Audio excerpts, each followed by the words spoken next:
Hello again everyone, Truck CB Sales here with a tune-up and repair report for William in Virginia on his Cobra 2000. William, we got it ready to go. Got your RF power right there. Full alignment. Completely recapped all the 10-volt capacitors, upgraded.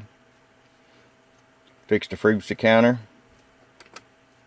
Fixed the ghost display. Updated the power supply, and it's ready to go. Let's get right to it. RF power all the way down, 5-watt slug, 3/4 of a watt. Roll it all the way up, over 5 watts. Roll it back down, 100-watt slug, average power swing, low, low.